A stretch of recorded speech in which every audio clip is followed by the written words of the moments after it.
Kembali lagi di Anyus Pagi, pemirsa. Warga Cisaga, Ciamis, Jawa Barat dibuat kaget dengan uang logam bernilai jutaan yang berserakan di Jalan Raya Ciamis Banjar. Uang logam ini diduga bernilai jutaan, ternyata jatuh dari bus yang melintas dari arah Ciamis menuju Solo.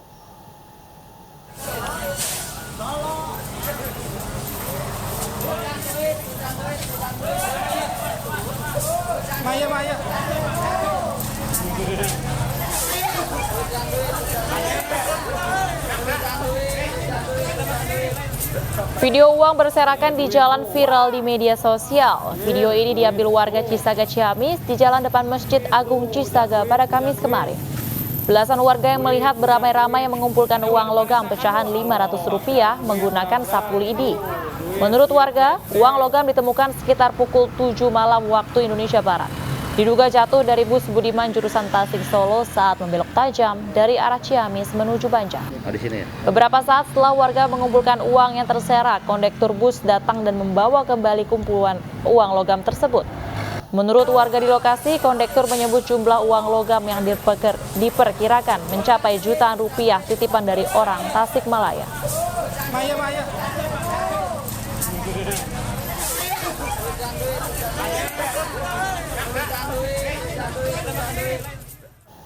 Sementara itu, pemirsa, ratusan warga desa Waraloin, Kecamatan Taniwel, Kabupaten Seram Barat, Maluku membuang sekitar 2 ton beras ke jalan raya. Aksi ini dilakukan karena warga kecewa dengan panitia Panas Pela yang tak mau membagikan beras sebelum acara Panas Pela digelar.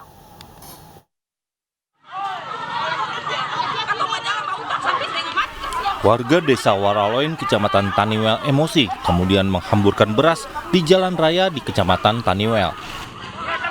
Protes dilakukan warga lantaran kecewa dengan panitia penyelenggaraan Panas Pela atau budaya silaturahmi antara desa Waraloin dan keluarga mereka dari desa Rambatu, Manusa, dan Ramberu yang tak mau membagikan beras sebelum acara. Bantuan beras dibutuhkan untuk kegiatan Panas Pela. Karena tidak dibagikan, warga terpaksa membeli beras sendiri. Tak ada satupun panitia yang datang menemui warga saat aksi terjadi.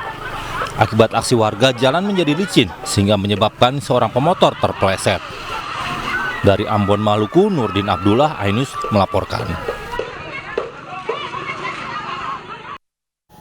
Saling klaim kepemilikan sekretariat gedung DPD Golkar Kota Bekasi, Jawa Barat berakhir ricuh. Kericuhan ini dipicu karena adanya dualisme kepemimpinan Partai Golkar yang masing-masing saling klaim merasa sah.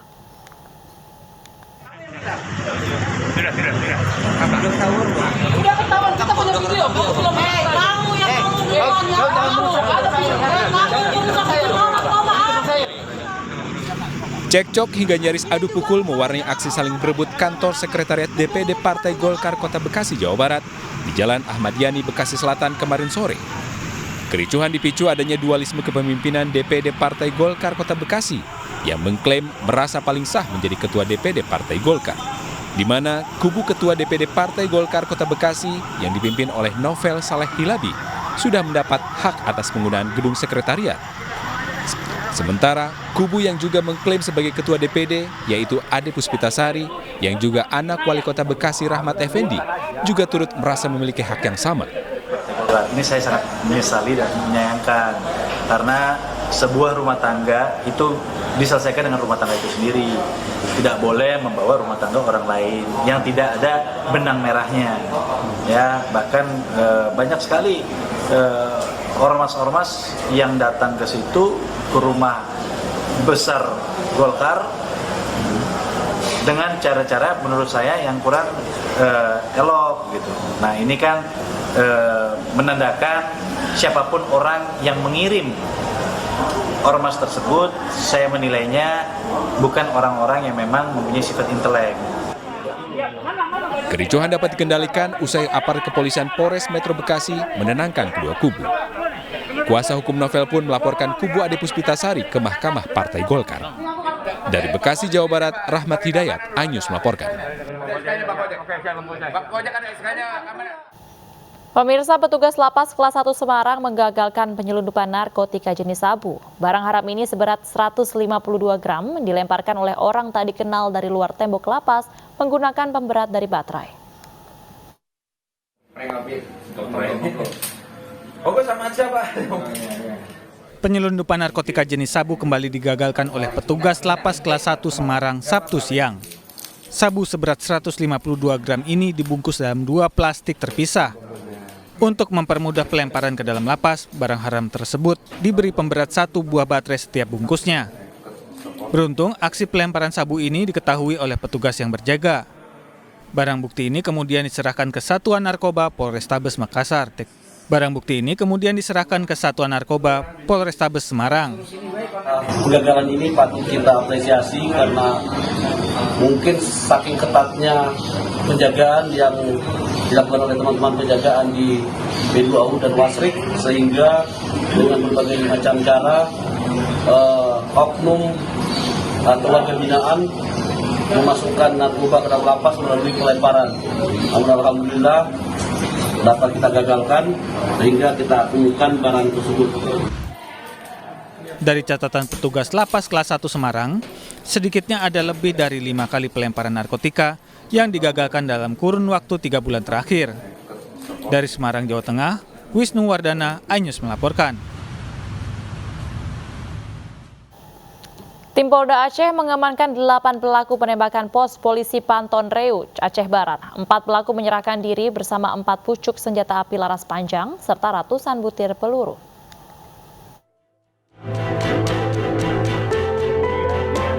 Setelah diburu sebulan lebih, 4 pelaku penembakan pos polisi Panton Reu, Aceh Barat menyerahkan diri. Para pelaku juga menyerahkan 4 pucuk senjata api laras panjang beserta ratusan butir peluru. Total, polisi mengamankan 8 pelaku, namun 1 diantaranya tewas ditembak karena melawan saat ditangkap. Para pelaku mengaku nekat menyerang pos polisi akibat sakit hati dengan adanya penertiban tambang emas ilegal yang selama ini marak di Aceh Barat.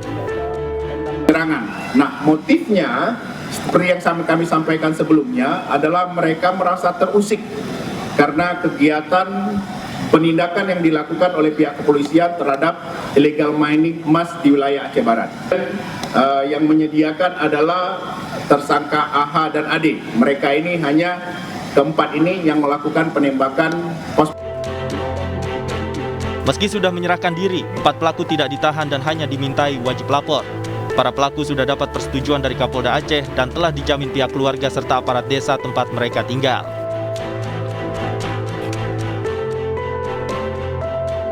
Sebelumnya pos polisi Panton Reu ditembaki sejumlah orang pada Oktober lalu.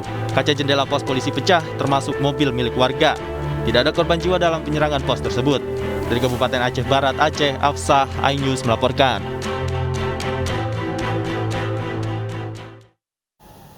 Selanjutnya pemirsa, ular sanca batik sepanjang 2,5 meter dievakuasi di atas atap rumah warga di Jalan Langsat, Kecamatan Baju Kiki, Kota Parepare, Sulawesi Selatan. Sementara di Palangkaraya, Kalimantan Tengah, petugas juga menangkap ular jenis piton yang diduga kelaparan dan hendak memangsa ternak warga.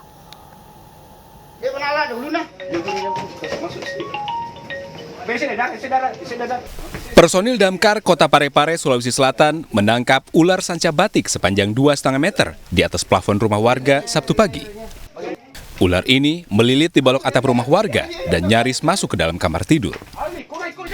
Kuatnya lilitan ular di balok atap membuat personil Damkar kewalahan menangkap ular seberat 30 kg tersebut.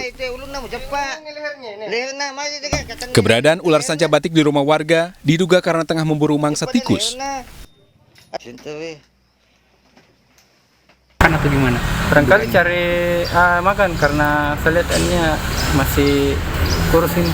Pak, dalam sebulan terakhir ini Pak ada berapa ular di dalam sebulan ini sekitar menghampiri Sementara itu di Palangkaraya, Kalimantan Tengah, tim Damkar juga mengevakuasi seekor ular piton sepanjang 2,5 meter yang masuk ke permukiman warga. Saat akan ditangkap, ular tersebut terjerat jaring pembatas kandang. Diduga ular kelaparan dan hendak memangsa ternak ayam milik warga.